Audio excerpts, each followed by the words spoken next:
Hi friends!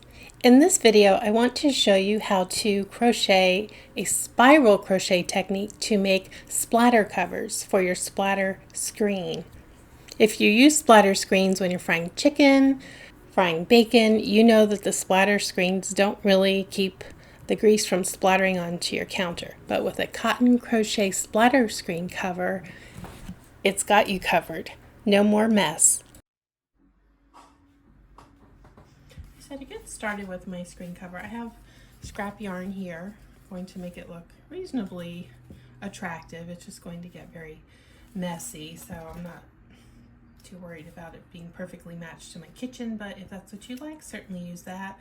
Or if you want to use a dark color, you know, obvious reasons, do that.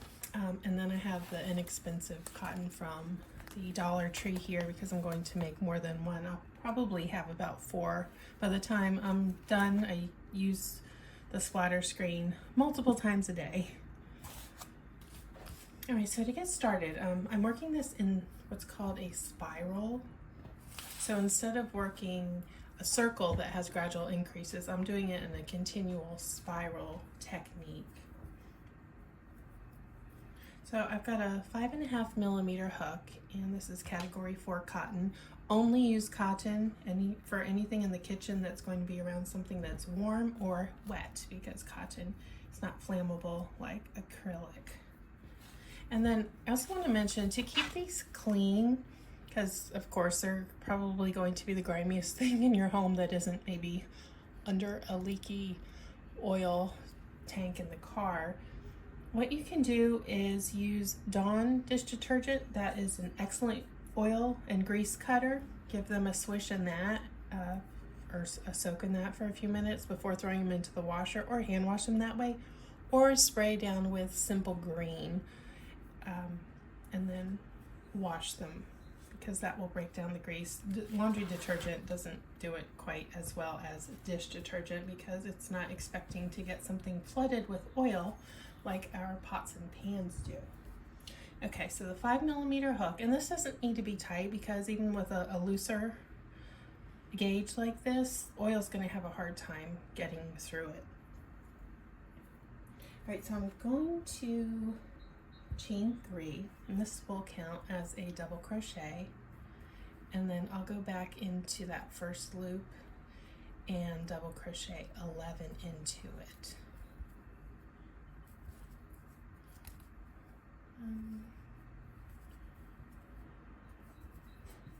Two,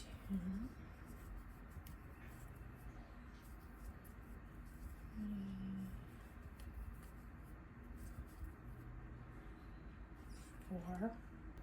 Alright, so I've got my total of 12 double crochet. I added the 11 more, and just to double check, I'm going to count back to where my 12th one would be. 1,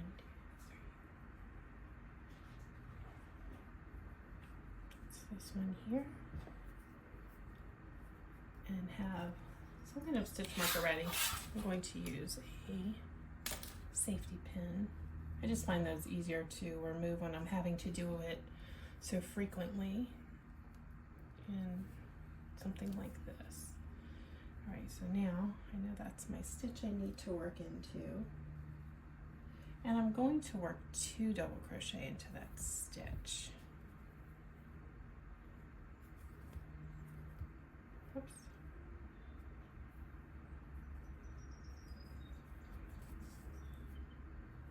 One and 2. I'll take my marker and mark what was that first stitch. You do need to keep track when you're going around like this to where your round begin or end is. So I just made 2, 1, 2, and there's that first one. So I'm going to put my marker in there.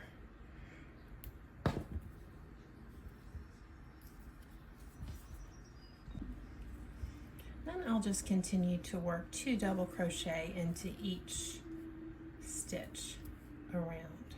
So I'll go from 12 double crochet to 24 by the time I come around to the marker.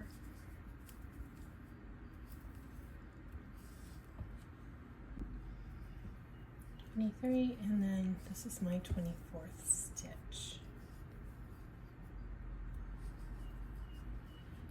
I'm going to see where my marker is, take it out, and work 1 double crochet into that stitch. And immediately replace my marker.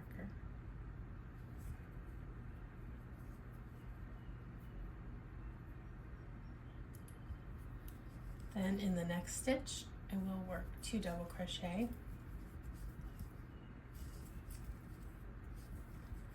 Next stitch, 1 double crochet.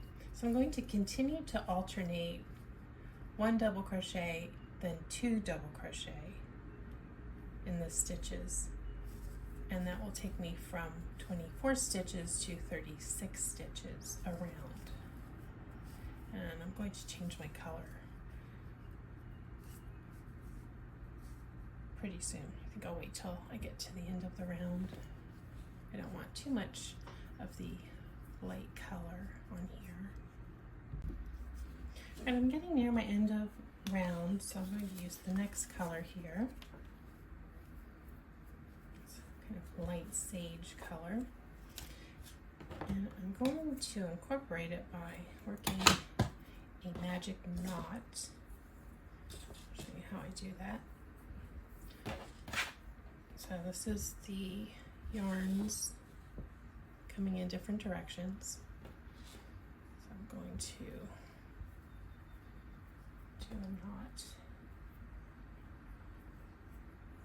just a simple knot that way, and then so I've knotted the green onto the light color, and then now going this way, knot the light color onto the green. Pull snug, then pull together.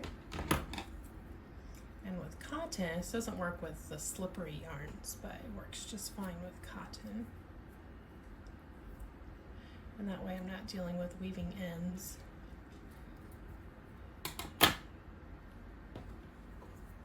And then finish my round. Left enough, it should come together right in this intersection, but because this is kind of a, not meant so much for beauty but for function, I'm not gonna worry too much about if it's exactly perfect. Right, so it's my last stitch of this round. Yarn over, again, remove the stitch marker, and I'm going to make 1 single crochet in that stitch, and immediately replace the marker. The sun is bright. Let me put something up so you can see me a little bit better. All right, there we go. All right, so now in this round, I've done my first stitch, double crochet, another double crochet, and then the increase begins again after every 2 regular double crochet. So I've just done 2 on this round. Now I'm going to put 2 into 1 stitch. 2 double crochet in there, then work 1 double crochet, 1 double crochet, then 2 double crochet into that next stitch. And I'll keep alternating like this. So it's very similar to how you do a regular circle with the increases. But the joining, how the rounds are joined together is different. Oops, it goes off with that because it was talking to you.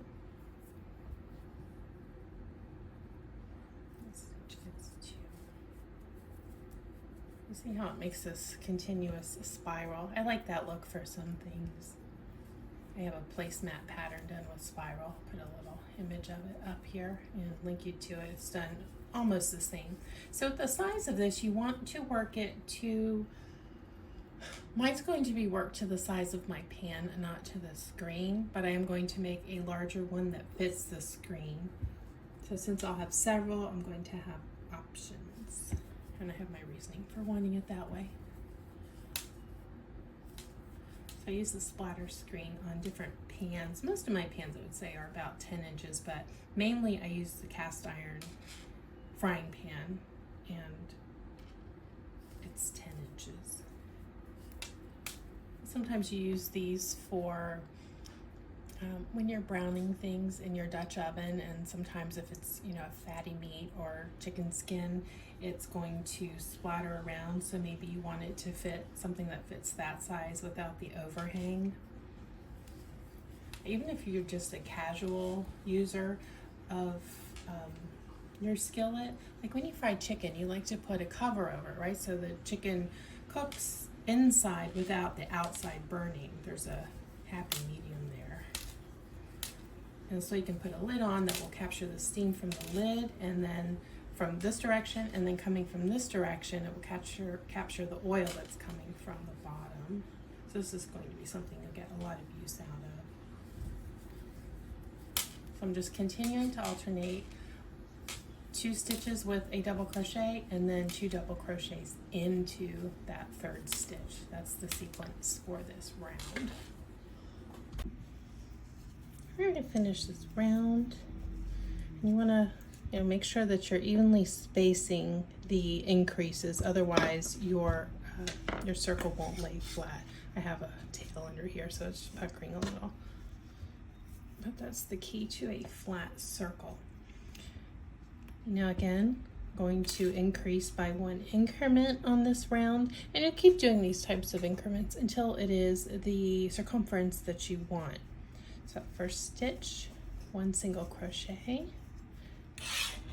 immediately replace my marker,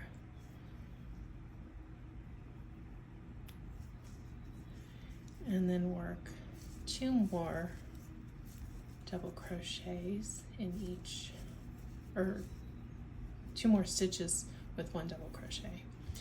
And then, since the round before, every 3rd stitch I had 2, in this round every 4th stitch I will have 2. So there's my first one, second one, third one.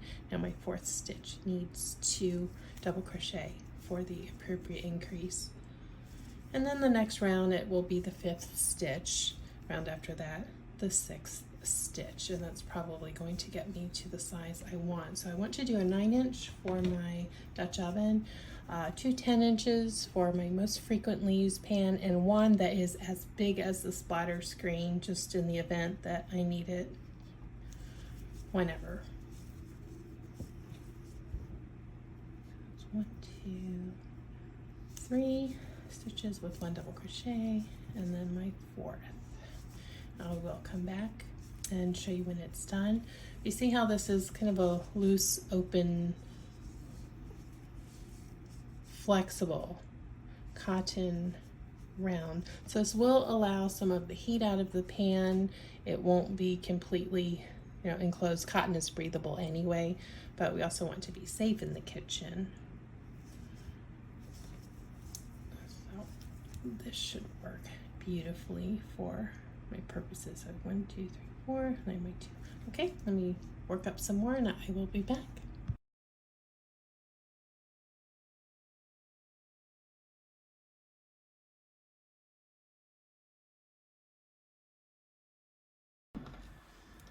So I'm finishing up here, and this round was the round where every 8th stitch is where I did my increase. So let's see how big that is. That's at 9.5. That's a great size. And then at the end, what I did, I had just a little bit left, a little bit, as in, I don't know, about 12 inches of yarn. So I would have stopped right here at this increase. So I just worked 3 half double crochet, then 3 single crochet, and there's my tail. I'm going to just pull it up and weave it in, and I'll weave this in, and then I'll show you how it looks on my pan.